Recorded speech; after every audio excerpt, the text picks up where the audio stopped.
Yo, Hello. Good morning, good afternoon, wherever you are in the world. good morning, Grace. Good morning, Kapwing Hello, Jack. fans, followers, and friends. How is Creators. everyone? How's it going? Tell us where you're coming in from wherever you are in the world. Tell us in the Yeah, chat. I'm very type in the curious. chat. I am streaming right to your computer/phone from New York City. It is hot and humid, so if you see me sweating, no, you didn't. And what about you, Grace? We out here in the Bay Area on the East Bay, not in SF this time still. Nice. But Nice. yeah, we are based in San Francisco, Kapwing as a whole. Yeah, If you did not Kapwing is a know. San Francisco company. Silicon Valley, let me hear ya. I guess not Silicon Valley, but Kinda. yeah, we got Nigeria. Where else? It looks like we have David might be from the United Kingdom based on the flag in his profile. We got global viewers today. Rural Missouri. We love Oh it. my gosh. Well, On the side of a hill in the middle of nowhere. That's fun. I feel like that's very picturesque. I can like kind of imagine that. yeah. Shout out to Shaw, New York City. Woo! Come on. Let me get a bacon, egg, and cheese. Wait, someone thought that we were based in India. That is interesting. No. We are not. Sometimes you think wrong. Okay, well, welcome everyone. This is What's Going On, a weekly live show that discusses news that affects you, the creator. We are your hosts, Grace and Jack. And today we're talking about what's going on with YouTube Shorts and how you can make money from it. There seems to be a lot of changes coming to the platform, and I think it's going to affect the way creators make money on YouTube. So we want to talk about that today. So hopefully by the end of the show, we will inspire you to be maybe using shorts on YouTube. We are not experts, but hope you guys will hang along for the ride to discuss with us and let us know your own opinions about the topic today. Grace, what's going on? Jack. Lots of going on. Honestly, I feel like the world is going through some stuff in general. So just thoughts and prayers to everyone out there. But specifically with YouTube, so they recently had I guess Google had their like annual marketing advertising conference, and they announced that they are rolling out ads to shorts. So between videos now, you might start seeing like ads like you would see on TikTok or other short form platforms, which is exciting. Yeah, finally. It seems like it's interesting that they didn't have that initially. I guess they probably wanted people to just watch and not have to deal with ads. But everything needs to make money, right? So here we go. Yeah, so right now, YouTube Shorts, I don't even know when they started, like over a year ago now. Initially, they had, no ads, and creators were just making money. They had sort of like a TikTok Creators Fund type of payment system where it was just called the Shorts Fund. And if you posted shorts and they got a lot of views, you can make money, but they capped it off at like 10,000 per month dollars, and it wasn't based on obviously like AdSense because there weren't ads. So this is going to change probably the whole game in terms of how creators are paid on YouTube.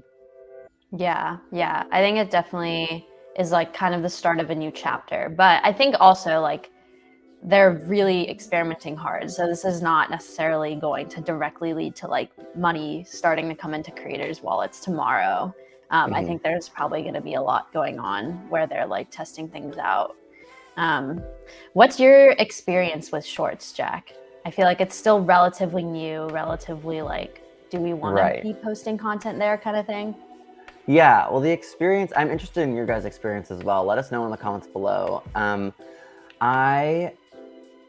I find all of it, pretty much every platform that's trying to shoot for the vertical, to just to be the first and foremost like vertical place to be interesting. So, obviously TikTok, I feel like right now holds that sort of trophy of being like the place where people go for vertical content. I don't know if you agree.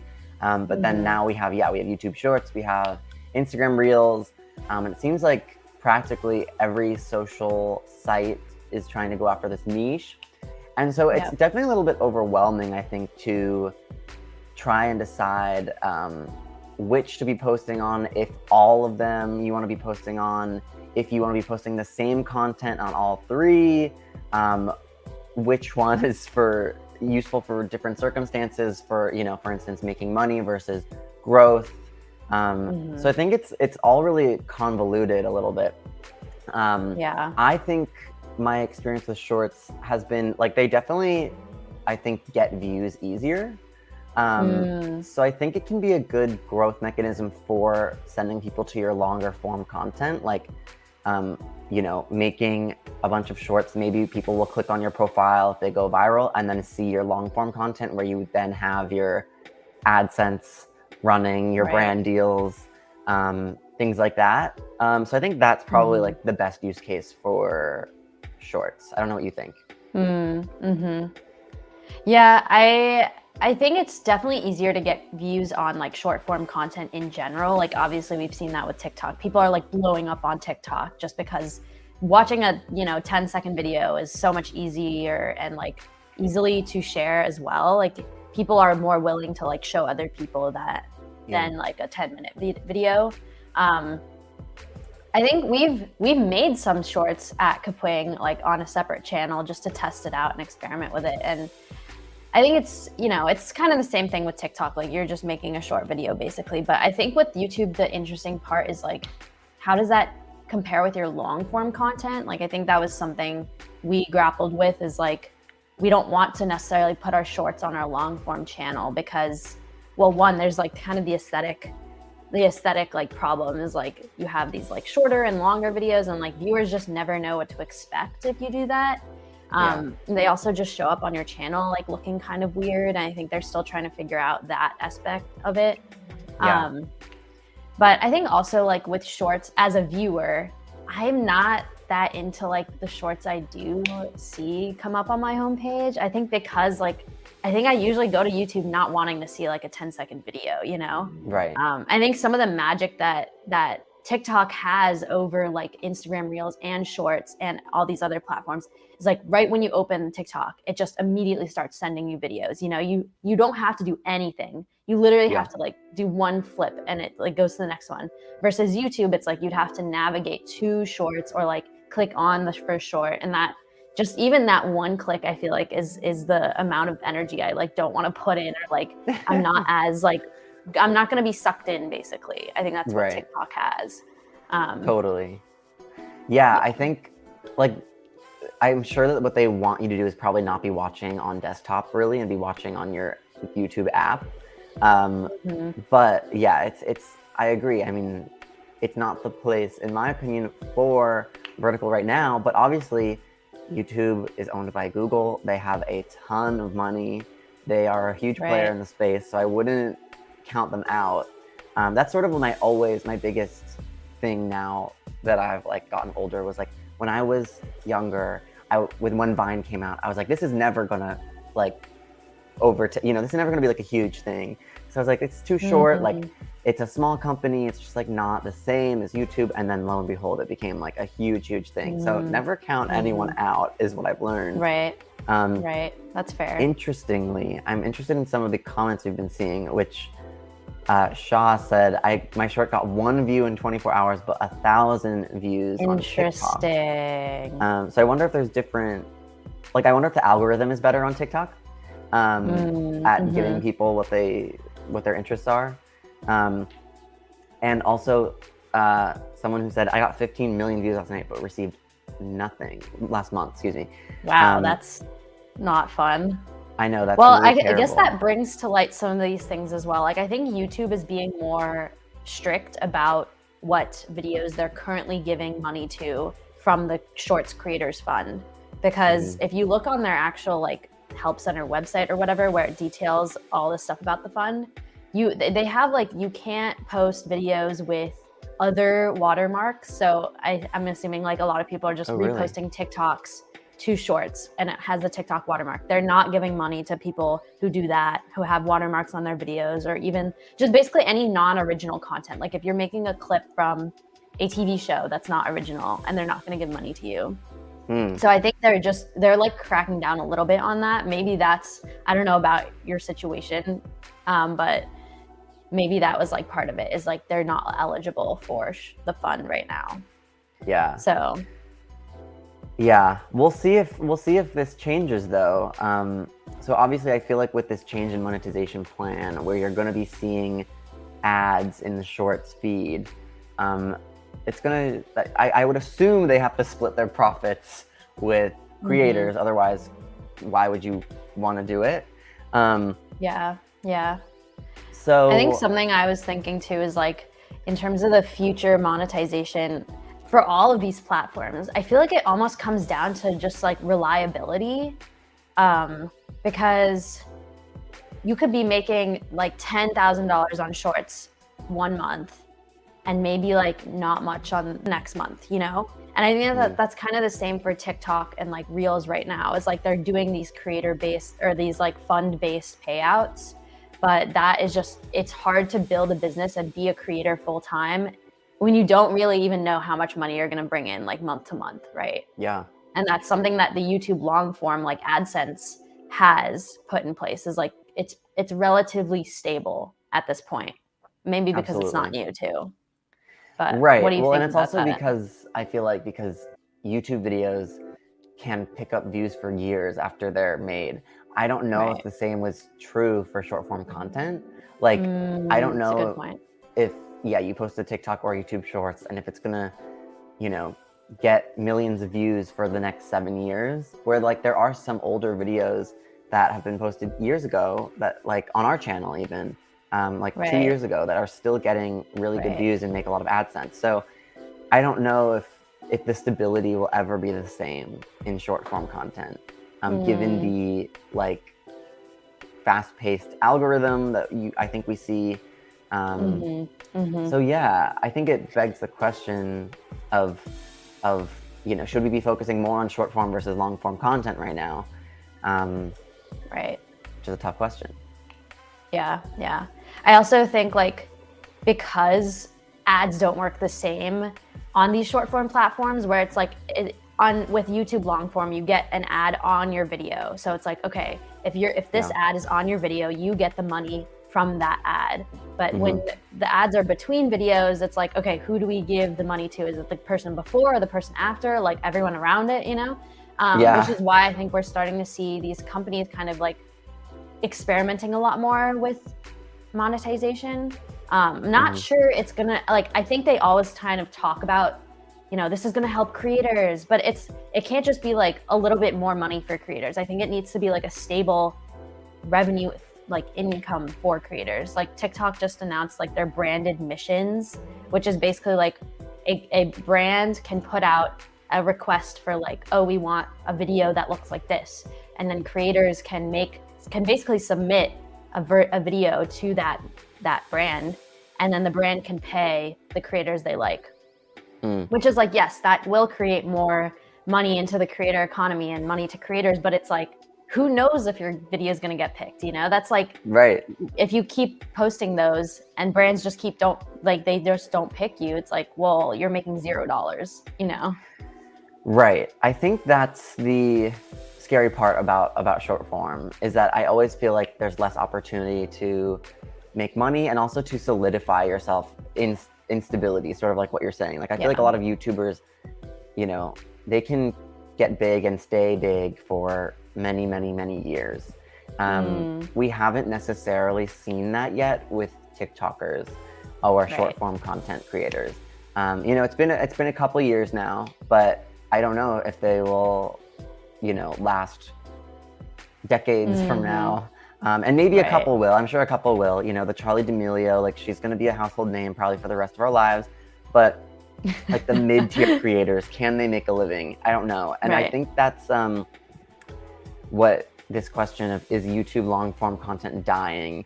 Like, I don't think so, because I think there's always going to need to be people making stable money from these stable quote unquote stable platforms that, you know, we come to expect and understand how payments work, and how payments, where payments are more impactful, which is generally long form content, because you can have so many more ads in one video long form.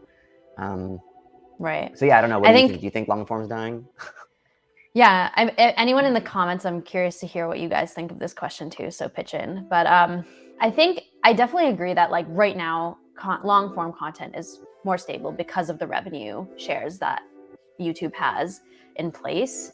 But I think there's still this issue of like creating content is pretty tiring. I think like we're seeing more and more creators who are traditionally long form content creators, like they're kind of leaving YouTube. Like I think I just realized Emma Chamberlain hasn't posted in like 5 months on YouTube, and everyone's like, "Where are you, Emma?" Like I think she's taking a mental health break and stuff. But it's like, yeah, like making content is at any level, I think, can be really tiring. So like, what does it even look like to sustainably make all these different types of content? Yeah. I mean, I think this kind of goes back to the like, as a company, we kind of feel like repurposing content instead of trying to recreate like a new version for every single platform is kind of the future, where you make one version, it's like your YouTube video, then you take clips of that and you put that on Instagram, TikTok. You know, you're not like creating separate TikTok videos from scratch each time. I think that's like where more of the world will be going, because it's just too tiring to like make content for every platform. Totally. Yeah, I think we see a lot of people in the comments, I feel like, saying that you know, long form's not going to die. It's a searchable platform. I like that. I always say YouTube is like the best search engine or the best search engine out there. I love that. Also, my neighbor Ryan, who lives down the hall, just popped in to say that he watches long form more. I think that maybe it's a question of not whether or not consumers for long form is dying, but maybe, yeah, like you said, people are burning out. Like maybe long form creators are dying at a faster rate, not literally, but obviously, but like maybe they're burning out. And so we can continue taking in long form content because we can just find a new creator to watch. But yeah, like Emma Chamberlain, you know, Jenna Marbles, like Best Dressed. I don't know if you know who Best Dressed is. Like it's all these people that were like, yeah, like Ashley, like all these people who I feel like were like consistently like pumping out content long form are now, all of them, are like, I'm not mentally well and I can't keep up this amount of work that long form content requires. And then we just move on to the next one, which is kind of scary. I think it's also just like there's probably just more media in the world now. Like I feel like there's Netflix is constantly pumping out things, you know. So it's not just YouTube versus like your TV. It's like YouTube versus Netflix versus Peacock versus every single other like, you know, streaming service now versus TikTok and Reels and Short. It's like everything is just combining to like this huge ball of like content. And like which ones are we gonna pick to watch and who's gonna win? I don't know. Yeah. Who would you bet on if you had to pick one platform? I guess let's just keep it to like social media. And so don't like think of Netflix and streaming services, but like. Yeah. It's always hard for me to bet against YouTube. It really is. But TikTok is like really putting up a fight. I feel like if we'll have to see if these 10-minute TikToks really stick. And like I find myself watching a 10-minute TikTok, I think that's it. Like they will win. Right. But I just question whether or not that will happen. And if they are two different types of demographics, you know, people with shorter attention spans going on TikTok and longer attention spans going on YouTube, and maybe they will live together in harmony forever. But that's fair. It's hard for me to bet against YouTube for sure. Okay. Okay. What about you? I still think, I think it also comes back to the culture of these platforms, which obviously like is a combination of the creators and the audience. And it just feels like TikTok has this very appealing culture right now where it feels like people are more real and like just more genuine. And I think Shorts and Reels are still trying to like you know, create their culture. And that's a really hard problem to just try and like do from the top down. Yeah. Good point. So I guess their strategies are just attract the right creators, but I think they're kind of struggling. I also think like YouTube has titles on their shorts. Like I think that the TikTok method of just like showing one after the other, there's no titles. It's just, you see it's very addictive in the sense of like, oh, what am I going to get next? You know, versus shorts is like, there's so many other things I can watch on YouTube right now. And like, I think the titles are getting really clickbaity, which is not as appealing to me. Yeah. That's a good point. I feel like, for vertical, TikTok's not going anywhere. I have one more question, I guess, which is, what do you think is, because we're talking about money today, what do you think is the most stable platform or type of content to make for creators?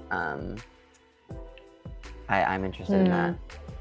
Yeah, I mean, my answer might change in a few years, or I guess even in a few months, depending on how this short stuff goes. But I would say YouTube long form right now is just really hard because it's tried and tested. You know, it's like it's been around for so long that it doesn't feel so like worrying that they'll all of a sudden just change up tomorrow how everything works, and then you won't have like a stable income stream next month. I think that's still just so like the reliability and stability of the money. Even I think when you get bigger as a creator, we're seeing more and more of these creators just like doing less of YouTube and more brand deals and getting more that way. But I still think like for most creators, it's just like a given almost that they can make like some baseline amount of money per month versus these other platforms is just not there right now. Yeah, interesting. In the comments, we have Patreon and Twitch. I like the Patreon idea. Interesting, true. Yeah, because then you can you could be on any platform and be getting stable income. Twitch is interesting because I feel like Twitch is actually really hard to get an audience on. And a lot of people don't like to pay for content. Like, I've talked to a lot of Twitch streamers before and they make like almost nothing. But if you're big, then definitely. I feel like, I completely agree. I think YouTube, definitely. But I also feel like podcasting. I feel like, and this is biased because I have, a history in podcasting, but it's incredibly stable money because you get brand deals like 6 weeks in advance and they sponsor like generally 6 episodes at least. It is long form, but it's not like, it's just audio. So you don't have to like edit tons of footage and tons of different scenes. And so it's like much, I think, lighter weight in terms of effort. And I think it is it's harder, I guess, to get burnt out because it's a more free-flowing conversation. It's not like you have to put on a show, which I feel like a lot of YouTubers feel. So I feel like, maybe the best of both worlds is going viral on TikTok, moving people. Let everyone listen up. This is a recipe for success as a creator. This is the success. Okay. Start a podcast, long form. Post clips on all the vertical sites, and also post the video podcast on YouTube to get all the algorithms. And then you're set for life. I'm telling you, it works for me. Like my podcast, like we would get millions and millions of views in vertical just posting a clip, where an average episode we get like, I don't know, 30,000 views. So, use it, leverage it. But and then when all these other short form platforms are doing their like big payout bonuses, like I know Reels did that, then you just go on there while they're doing that, get a bunch more money. That's like kind of like the cherry on top. That's not your stable revenue stream. That's just like, you'll just collect it. Yes, that's so smart. Awesome. Well, everyone, I hope that you found this helpful. I hope that you guys maybe play around with posting your shorts. There's no harm. Like Grace said, they don't like if you post the TikTok logo on it. So if you need to repurpose that content, throw it into Kapwing. First link in the description. You can throw it into Kapwing and crop out the logo. And post it straight onto Shorts so you don't get penalized. Yeah, I feel like we should all be, if we can, messing around with all the new opportunities coming our way, because ultimately you never know what's going to stick. I feel like it's better in this creator economy never to be super sure of yourself whether or not something is definitely going to be sustainable or never going to hit. Right. So I feel like the answer is always try it all if you can. Don't put your eggs in one basket. Exactly. As a creator. Couldn't have said it better myself. Yep. All right, you guys. Well, thanks for watching. Alrighty. What's going on? We will see you guys next Friday and every Friday, unless I'm sick. Or I'm sick. Or you're sick. Make sure to subscribe to the channel and click the bell so you're always notified when our lives are going on. And Grace, I'll see you in the next one. We will see you all soon. Goodbye. Later.